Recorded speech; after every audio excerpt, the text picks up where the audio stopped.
Hello, and welcome to another edition of In Play. In this edition, we're going to be taking a look at Mark Chaplin's Revolver by Stronghold Games. It's a two-player game for 12 and up, and it takes about a half hour to 45 minutes to play.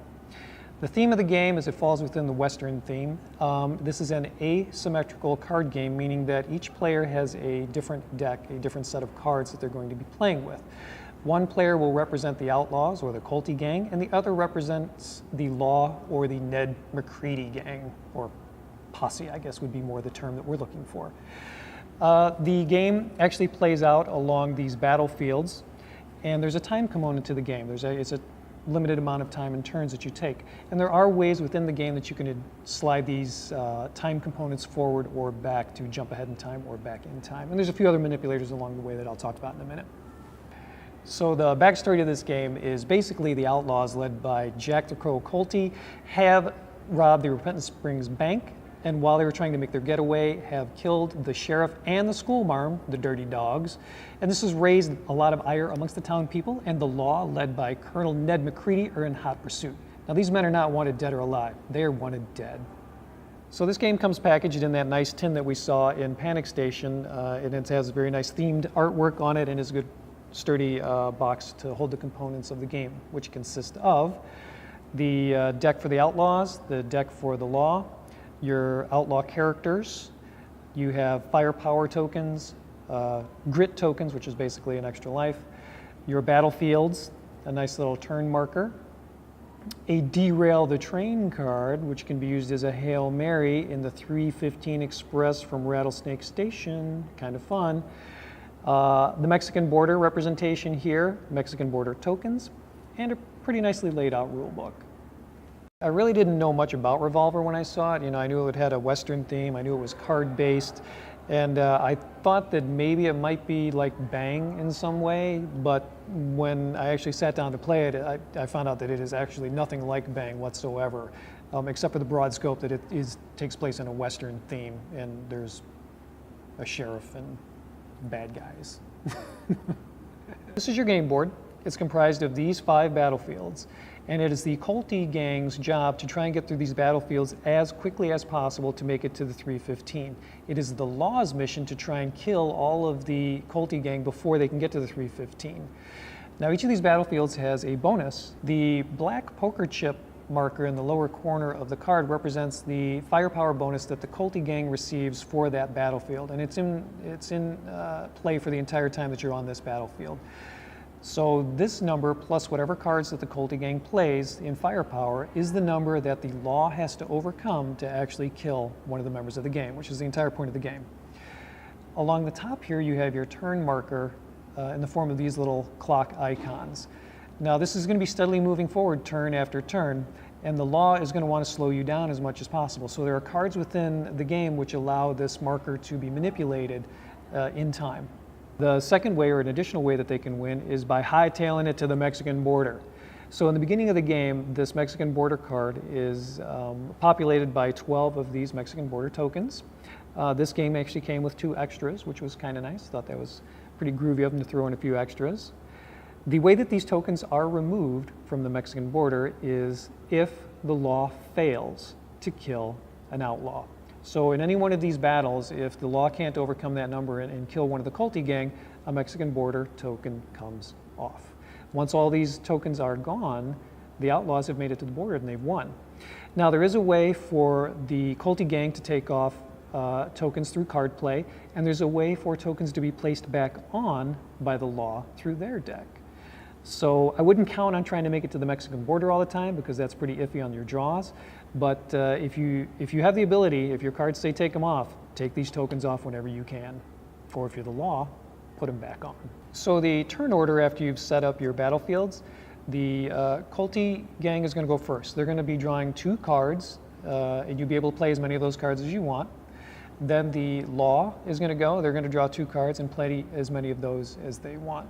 You're then going to tally the firepower of both sides. If the Law's firepower is greater than the Outlaw's, then an outlaw is going to die, and maybe more than one. If the Law's firepower is less than the Outlaw's, then no outlaws die, and a Mexican border token comes off the Mexican border. In the beginning of turn 2, you move the turn marker up. Then the Culty gang would draw their 2 cards, play as many as they want, but remember you do have the limitation of 3 firepower cards per battlefield. Now there are ways to discard, and then there's certain cards like the Derringer, which don't take up space on the battlefield, so there's a little ways around that. But then the Law would draw their 2 cards and play their firepower cards. And again, you would tally the numbers and see who is the greater and determine whether or not an outlaw dies or a Mexican border token comes off because you didn't kill anybody. Then the turn marker advances again. So let's take a look at the bad guy deck, or the gang deck. It consists of 16 characters ranging in value from 0 to 5. 0 being Bullet, my all-time favorite, the mangy cur, which belongs to the Outlaws, and 5 being Jack the Crow Culty himself. Now, as your characters die, they're going to die in numerical order from 0 through 5. And while 16 characters seems like a lot, especially in the beginning of the game where you're not taking much damage, let me tell you, when the Law starts getting up to speed, your guys are going to start dropping like flies. So let's take a look at the actual player decks themselves. You have the 2 decks, one consisting of the Outlaw deck and then the other one dealing with the Law deck. The Outlaw deck consists of firepower cards that are going to take the form of weapons. The Outlaw deck also has cards which will allow you to move the actual turn clock up a little bit so you can spend less time on a battlefield. They have cards that can take tokens off of the Mexican border so that hopefully you can make it to the next Mexican border quicker. And then there are cards in here which just out and out kill the Law. It says, kill one lawman. I love those cards. The Law deck consists of firepower cards mainly in the form of characters. So as you play your firepower, you've got deputies or marshals that are coming out, so that's kind of neat. It counterbalances the characters that are in play on the Outlaw side. They also have cards which can manipulate the turn clock by moving it back and making the Outlaws spend more time there so that they have more time to kill them. They have cards that can actually destroy weapons that the Outlaws have played.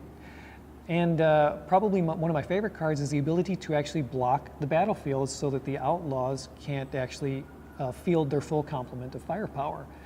That's a very handy card. I like playing that card on the Law side. So why don't we take a look at a couple of these cards. Let me start by showing you the Outlaw deck. The Outlaw deck, I'm going to get a couple examples here. Well, this is a good one to start with because I like this card a lot. Chew on this gringo. You get to kill a lawman. Very handy. This one's pretty good, and it kind of gives a nice overview of a basic card. So this is that Derringer I mentioned a little before. It doesn't take up any space on the battlefield, but it does give you 1 firepower. The Outlaw deck will always have a black poker chip in the corner for its firepower, so this is what you're looking for firepower value. Pack your bags, we're leaving. This one is one of the time manipulators, so you can actually move that turn clock up. You can jump a turn on this one and get off that battlefield a little faster. That's a good one. Lightning reflexes. This prevents a kill. So if one of your guys is going down, you can throw this out and prevent the kill and maybe get a Mexican border token off, which is always nice. And here's your basic weapon card. This is the Pacemaker 45 pistol. It won the West. It has a firepower of 2 as indicated in the black poker chip up here. So let's take a quick look at a couple cards from the actual Law deck. We'll do 5 of these as well. That'll give you a good overview. Okay, let's start with this one. This is the counterpoint that the Law has where they can just out and out kill one of the Outlaws. This is a good card. Throw this down, Outlaw dead. This is kind of the counterpoint to the weapons that the Outlaws always play. This is the Deputy that would come into play with 2 firepower. The Law deck can always be distinguished by the white poker chip in the upper corner. Deputy's a good guy. Here's a good one. This is the time manipulator that the Law has, and this allows them to move that turn marker back, jump it back 1 to keep the Outlaws on that battlefield a little bit longer and try and kill more of them. This one is excellent. This is the Buffalo Stampede. It has a firepower of 4, which is amazing, but it costs a little bit. You have to throw out 2 cards. You have to discard 2 to bring it into play. But when you do, it gets to destroy an outlaw weapon, with the exception of the Gatling gun. Here's the man himself, Colonel Ned McCready.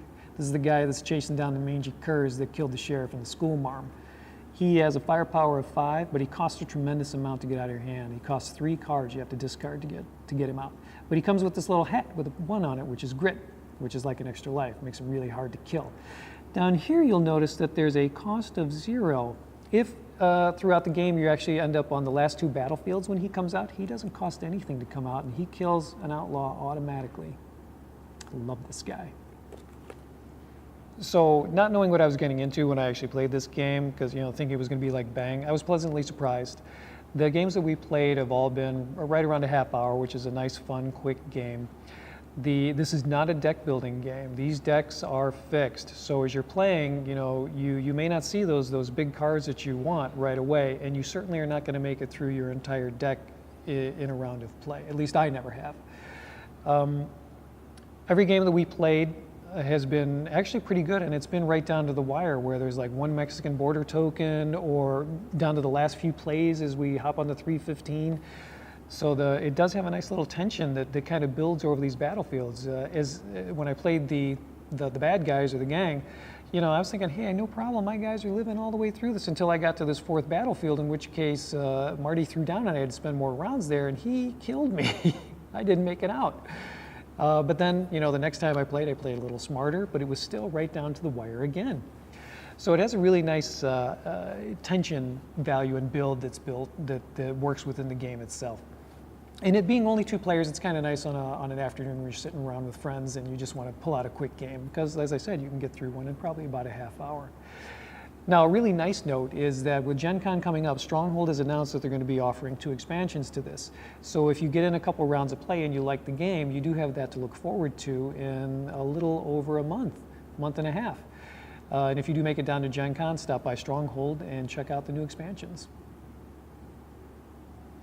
Thanks for taking the time to stop by for this review of Revolver. Be sure to stop by next Friday and see what Marty is reviewing.